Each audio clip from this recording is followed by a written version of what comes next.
انت عاوز ابنك يبقى احسن منك، كمل معانا الفيديو ده للاخر. كلنا بنمر بتحديات معينة في الطفولة وجروح عاطفية في مرحلة الطفولة وفي مرحلة المراهقة على مدار حياتنا. الاهل كتير ما بيبقاش عندهم درجة وعي كافية، والطفل كتير ما بيبقاش عنده درجة تحليل للامور، بيبقى بيفكر بمشاعره بس. فبنمر بجروح معينة زي شعور الاهمال، شعور الذنب، شعور ان انا مش كفاية، شعور ان انا مش محبوب بما يكفي، شعور ان انا مش متشاف او مش متقدر او ايا كان. بنحب وبنتمنى لما يبقى عندنا اطفال ان هم يعيشوا حياة افضل مننا، وانه يتاح ليهم فرص اكتر مننا. وناس كتير جدا بتتشافى مع اولادها. يعني ايه؟ يعني الشخص اللي كان محروم من الحنان لما بيقدم لابنه الحنان وبيقدم لابنه الحب، هو نفسه نفسيته بتتحسن. والناس اللي عندهم وعي او ما عندهمش وعي وبيقدموا احتياجات معينة لاولادهم هم كانوا محرومين منها في الطفولة، يعني الشخص اللي كان محروم من شعور الحنان او من شعور الامان او من شعور الحب او من التقدير او من التشجيع، لما بيقدم ده لاولاده بنية صادقة بيتشافى معاهم. يعني ايه؟ يعني بيبطل الموضوع ده يبقى متعب بالنسبة له هو شخصيا، لا، واحدة بواحدة هو بيحس بقيمته اكتر، بيحس بالحب اكتر، بيحس بالحنان اكتر. الشيء اللي بينفقه على اولاده ده بيرجع له تاني. مفيش مشكلة ابدا ان انا لما يكون عايز ابني يبقى احسن مني، بمعنى اني اوفر له الفرص اكتر، اني اقدم له احتياجات اكتر، اني اساعده يحقق نفسه اكتر، اساعده ان هو يكون محبوب اكتر، اني احاول اقدم له الحاجات اللي انا اتحرمت منها، ثم اسيبه يختار. الغلطة هنا والمصيدة والفخ اللي كتير بيقعوا فيه، ان بدل ما اخلي ابني يمر بظروف احسن مني، لا، ده انا عايز اعيش لابني حياته. انا عايز ابني يختار الاختيارات اللي انا كان نفسي اختارها زمان ومعرفتش احققها. في حد كان كاتب بوست غريب قوي كده بيقول ابنك فرصتك الاخيرة، اعمل فيه كل اللي انت معرفتش تعمله مع نفسك، حقق فيه كل اللي انت معرفتش تحققه، حاجة كده من هذا القبيل. يعني مش فاهمة الكلام ده على اساس ايه، مش فاهمة يعني ايه ان انا هروح اعيش حياة ابني. دي بتبقى غلطة كبيرة وبتبقى مشكلة كبيرة. طب يعني ايه اعيش حياة ابني؟ يعني مثلا شخص كان زمان بيفكر انه يا سلام لو كنت ختمت حفظ القرآن مثلا، فيبقى مستميت ان اولاده يحفظوه. شخص مثلا شايف ان هو كان احسن له لو اتجوز بدري واسس عيلة واسرة بدري، يبقى مصمم ان اولاده يبدأوا جواز من بدري عشان خاطر ان ده هيساعدهم يبقوا في سن متقارب مع اولادهم او ايا كان. شخص كان نفسه يدخل كلية معينة او يدخل تعليم معين او يعيش حياة معينة، يبقى مصمم ان ولاده يعيشوا نفس الحياة دي. طب ايه المشكلة؟ مش الحاجات دي كلها في مصلحة العيال؟ هو في هنا مشكلة، ومشكلة مش قليلة. اكيد قابلت في حياتك حد كان بيقول لك حاجه كويسه في مره، او بيقابلك مقابله كويسه، او بيقدم لك نصيحه، وانت من جواك كده مش قابل اللي هو بيعمله، وتقول لا اصلا مش بحس انه بيعمل كده عشان خاطري، ده انا بحس ان هو بيعمل كده عشان يتقال عليه ان هو كويس، او بيعمل كده عشان محدش يلومه، او بيعمل كده عشان محدش ينتقده، او بيعمل كده علشان ما ينفعش يعمل غير كده. بمعنى ان كل واحد فينا بيبقى حاسس الطاقه اللي ورا الشيء ده. بتبقى انت حاسس الشيء اللي بيتقدم لك باخلاص من الشيء اللي بيتقدم لك كده وخلاص. بناء عليه الطفل بتاعك عنده نفس الشعور واقوى منك. لما انت مثلا دلوقتي كنت عايز تحقق حاجه معينه ومحققتهاش ومصمم ان هو يحققها، الطفل ساعتها بيبقى حاسس بالاكراه، وبيبقى حاسس بالاجبار، وبيبقى حاسس ان في حاجه غلط. حتى لو ما كانش بيعبر لك عن ده، حتى لو هو مش فاهم ده، لو هو مش هيعرف يقول ده، لكنه بيبقى حاسه، وبيبقى حاسه كويس جدا ان انت مش عايز ده عشاني، انت عايز ده عشان خاطر انت نفسك فيه. زي مثلا اللي كان وهو صغير شايف نمط حياة معين ومبهور بيه قوي، فمصمم ان ولاده يعيشوا نفس النمط ده، مصمم ان هو يطلعهم بنفس الطريقة اللي في خياله، مش عشان خاطرهم اطلاقا، لا، ده هو عايز يشوف نفسه فيهم، عايز يشوف نفسه قدر يحقق الحياة دي. بناء عليه بتلاقي الولاد شوية نافرين من الكلام، شوية مش عايزين يسمعوه، شوية انهم لما بيكبروا بيبقوا معترضين كتير على هذا الاب او على هذه الام. طيب هل هنا بقول ان ده مبرر لان انا مثلا اجحد اللي هم عملوه، او اقول ان هم ما عملوش حاجة او كذا؟ ده ملوش علاقة بده. انا هنا مش بتكلم على سلوكهم ايه تجاهك، انا بفهمك ان انت لما تكون عاوز توفر لابنك حياة افضل، انك تقدم له الفرص وتسيبه هو يختار.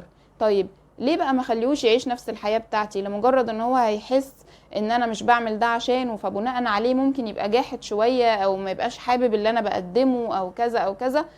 مش ده بس، مش ده بس، في نقطة تانية مهمة جدا. ان انت دلوقتي عامل زي ما يكون في اكلة انت بتحبها جدا جدا جدا، وجاي لك ضيف، الضيف ده ربما بيحب الاكلة دي ربما مش بيحبها، ومصمم تعملها له. طب ماشي، عملتها له، مصمم بقى انها تعجب الضيف ويشكرك عليها. هو ممكن لو هو ما بيحبهاش ممكن يشكرك من غير نفسه وخلاص، يعني عشان انت تعبت نفسك وعملتها، يعني اللي هو شكرا انك تعبت نفسك، وشكرا انك كلفت نفسك، وشكرا انك عملت الحاجات دي. بس انت معتقد ان هو كده مبسوط؟ هو ما بيحبهاش اصلا، الاكله دي مش على كيفه، بالعكس ده ممكن تكون مضره ليه اصلا، ممكن تكون مش متناسبه مع صحته، ممكن انت عامل له وجبه هي اصلا هتضره، بس لمجرد انها بتفيدك انت وبتعجبك انت ومريحاك انت، انت مصمم تعملها له ومصمم تقدمها له ومصمم تتشكر عليها، والادهى مصمم انها تعجبه ومصمم انها تكون مفيده ليه. طب يا سيدي انت غيره اصلا، انت صحتك غير صحته، انت جسمك غير جسمه، لا مفيش الكلام ده. طبعا النتيجه هنا ان الضيف بيبقى حاسس اللي هو كده، يعني انتوا عارفين بيبقى حاسس بايه. فالطفل كذلك او الابن والابنه كذلك بيبقوا حاسين كويس جدا الطاقه اللي طالعه من ورا الشيء ده ايه. في ناس بتحاول توفر لاولادها حياه كريمه جدا عشان خاطر هي كان نفسها هي تعيش الحياه دي، واولادهم مش فارق معاهم المستوى ده، مش فارق معاهم انهم يقدموا لهم الحاجات دي اصلا. ولادهم لهم احتياجات تانية نفسهم فيها وهيموتوا عليها، والاب والام مش بيقدموها اصلا. مش بيقدموها ليه؟ عشان مركزين بس ان احنا نعيش الحياه اللي احنا كان نفسنا فيها، مش اكتر من كده. طب الطفل ده عايز ايه؟ طب الطفل ده محتاج ايه؟ زي ما يكون انت مدخل ابنك لعبة رياضية معينة او حاجة معينة وعمال تدعمه في الاتجاه ده، تدعمه هو مش عايز ده اصلا، هو عايز حاجة تانية. طب ايه الحل؟ اول حاجة دايما لحل اي شيء هو الانتباه. انا مش هروح عند دكتور واكشف الا اذا كنت انا حاسس ان انا عندي مشكلة او عارف ان انا بعاني من حاجة معينة، لكن لو انا مش مدرك ان انا تعبان اصلا اكيد مش هروح. فاول حاجة ان انا انتبه واكون صادق مع نفسي، يعني ما اقولش بقى، محدش يسمع الكلام ده ويقعد يقول لنفسه يعني بعد اللي انا بعمله ده كله بعمله عشان خاطر نفسي، ربنا اللي يعلم اني بعمله عشان خاطر عيالي. لو شايف ان الكلام ده مش ليك ما تتضايقش، ما تتحمقش، يعني هو اللي هيتحمق على الكلمتين دول اللي عارف من جواه انه مش بيعمل ده عشان خاطر عياله اصلا.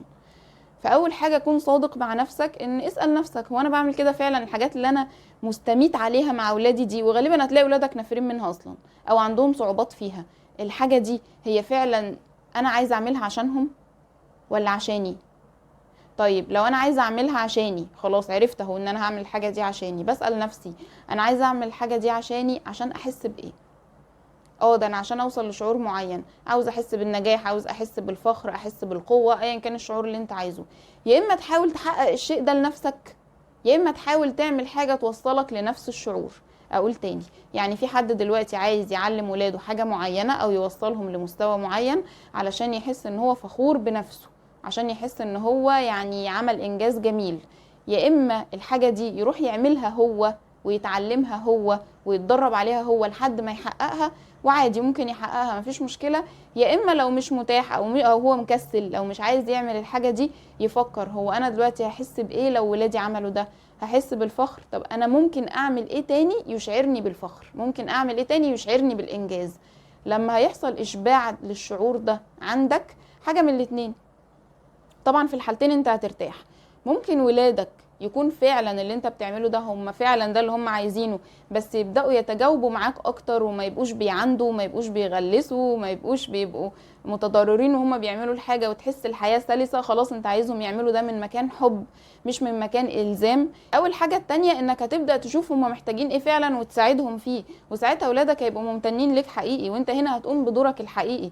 لكن فكرة اني الزم ابني او اجبره على طريق معين على حاجة معينة انا عاوزها، يعني ربنا سبحانه وتعالى قال للنبي عليه الصلاة والسلام في القرآن فذكر انما انت مذكر لست عليهم بمسيطر.